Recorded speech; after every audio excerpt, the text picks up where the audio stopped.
Hey, what's up everybody? It's Justin with Sillage Scents. Today I've got 10 fragrances that are going to cause people around you to take notice. Every one of these is beautiful, they're interesting, and these are for the most part compliment getters and definitely conversation starters. So we're going to dive into this list, but first I want to ask you to subscribe if you haven't done that yet. I've got videos coming out every couple days and I'd love it if you join us.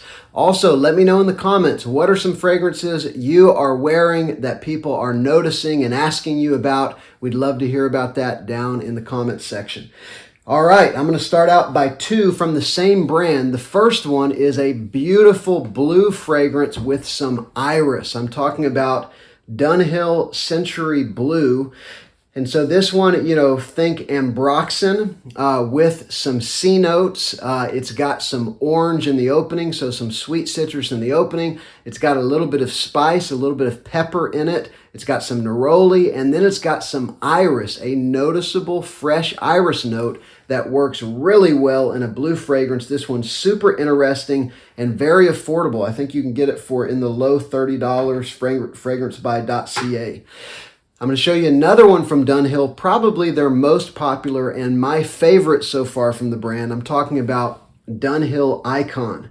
This one is not a blue fragrance. This is probably one that shines a little more, spring, winter, fall, because it's got some definite sweetness. You've got some neroli and you've got some black pepper, similar to the one that I just mentioned here.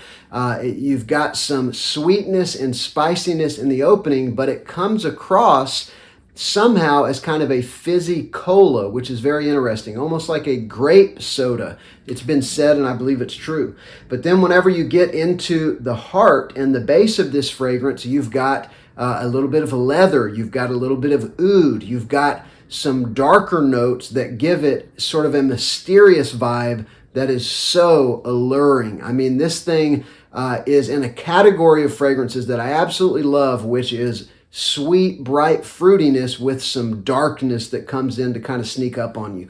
So very interesting fragrance. It's gotten a lot of hype for good reason. Another one you can get for like $35 to $40, and it is a killer pickup.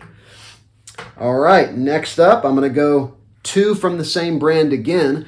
The first one is a fragrance that's got some tonka bean for sweetness, some leather, some coffee for some darkness, and a little bit of interesting heft. I'm talking about Uomo. This is Signature, and this is, of course, Salvatore Ferragamo. So this is from the Uomo line, which has got tonka bean pretty much across the line. There's coffee in some of them. This one is the darkest and probably the spiciest, sweetest of all of them. It's definitely a great winter fragrance. It reminds me a little bit of Code Absolu. And even on Fragrantica, a lot of people say this reminds them of Code Absolu. Tonka bean and leather are two things that it has in common with that one, but it is just such a beautiful, sexy, alluring fragrance. I love fragrances where leather is used well, and this is definitely one of them. All right, another one from that line. This one's also got some coffee and a little bit of that tonka bean sweetness, but this one is a freshie. It's a summer fragrance, a spring and summer fragrance. This one is Uomo Casual Life.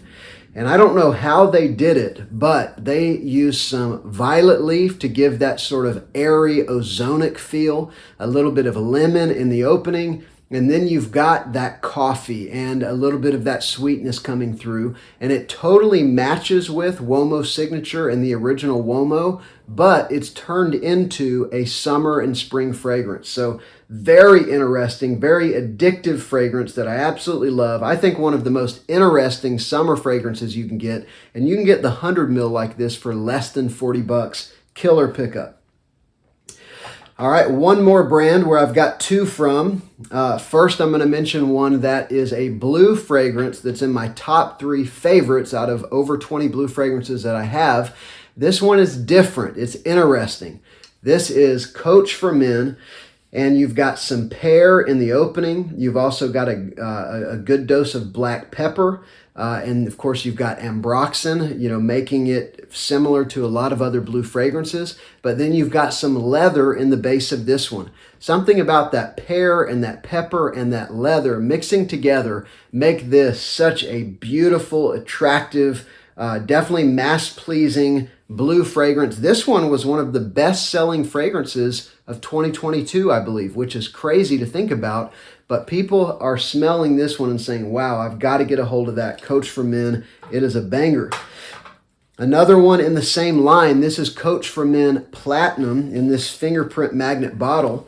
It's not very similar to the original Coach for Men. This one is a little bit similar to Sauvage, but don't tune me out because it's Sauvage with some pineapple fruitiness and some sweetness and some vanilla added to it. And so this is a very interesting fragrance. It's kind of like the bottom half being Sauvage, and then you've got some cashmere giving it some sweetness. You've got, of course, that vanilla as well as that beautiful pineapple in the opening. So sweeter, more palatable, not anywhere near as harsh or strong as Sauvage. Very good fragrance, very inexpensive as well, less than $40 for 100 ml. All right, this one I've only got one from the brand, and this one got a lot of hype when it came out, and I think rightly so. This is Abercrombie & Fitch First Instinct Extreme. This one reminds me a little bit of Parfums de Marly Sedley because it opens up with some fruitiness. You've got some star fruit in there, which is pretty interesting. And then it works its way down into some fresh spiciness, even some warm spiciness. You've got some Sichuan pepper in there. You've got some warmth in the base, similar to Parfums de Marly Sedley or Latavas Badi Legacy. It's not a clone by any means, but I would say 70% similar, something like that, maybe 60. But great fragrance that is probably a little heavier and warmer than something like Sedley, but definitely in the same family. Check it out. It's a very interesting fragrance, definitely very mass-pleasing as well. All right, let's go next to one that is really got an interesting story because everyone thought it was discontinued and prices skyrocketed, $200, $300 a bottle. But now I guess they found 1 million bottles stashed away somewhere. You can get it for 40 to 50, and it's a beautiful fragrance. I'm talking about Paco Rabanne Ultra Red. And this one's been compared to Mugler's Ultra Zest. I haven't smelled that one, but basically what you've got is some orange in the opening, tying it to Ultra Zest, and then you've got a praline note. So think like, pecan pralines that you would get in an open-air market, kind of a caramely sweet smell. It's got some of that kind of a nutty caramely smell. And then it's got some vanilla and I think some tonka bean. It's definitely a cooler weather fragrance is where it shines, but I have worn it in some heat if it's 80 degrees outside or something, and that orange for me really works even in the spring or maybe early summer, but go 3 sprays instead of 6. But it's a very interesting, very beautiful, attractive fragrance. All right, next we'll go with one that I would not recommend experimenting with in the warm weather. This one is a oud fragrance. It's dark, but it's also a beginner's oud, a mass-pleasing oud. I'm talking about Latavas Badi Oud for Glory. This is a clone of Initio's Oud for Greatness. And so this one you've got an oud that is maybe slightly medicinal, very woody and dark, but you've also got some saffron. I think you've also got some cardamom, so you've got some spiciness with that oud and a little bit of saffron texture. It works really well. A number of brands have similar oud fragrances. Parfums de Marly has one that smells similar to this, and other brands do as well, because if you want to introduce someone to oud and you want to give them something that is very palatable and attractive, this DNA right here is awesome. This one's very inexpensive. The Initio's about $300. This one's about 30. So an oud fragrance that I think you'll like if those notes sound appealing. All right, next up, we're going to go with one that's a tobacco fragrance. That is, again, a very sort of wearable, mass-pleasing, compliment-getting tobacco fragrance. This one's a clone of Xerjoff Naxos. This is Vue Elegante by Paris Corner's Emir line. And so this is a softer, even slightly powdery tobacco fragrance. So you've got that sweet tobacco, you've got some spiciness, you've got a little bit of cardamom. I don't think it's got cinnamon in it, but that sort of sweet spiciness. A little bit of smokiness is going to remind you a little bit of incense, but that's that tobacco note with a little bit of smokiness.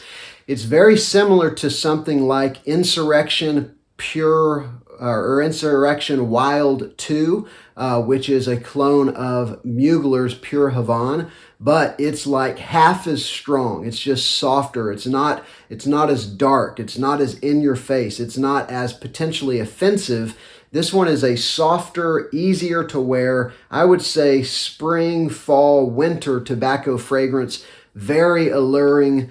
I've just had this thing for a few weeks and I've been absolutely loving it. So if you like tobacco with some sweetness, even a little bit of fruitiness and a little bit of spice, I think you'll really like that one. So that's been 10 that are going to get people's attention, but I want to know, what would you add to the list? Let me know down in the comments. And again, go ahead and click subscribe if you're enjoying these videos. I'd love to have you join us as I've got stuff coming out every couple days. I'm Justin. This has been Sillage Scents. I'll see you on the next one.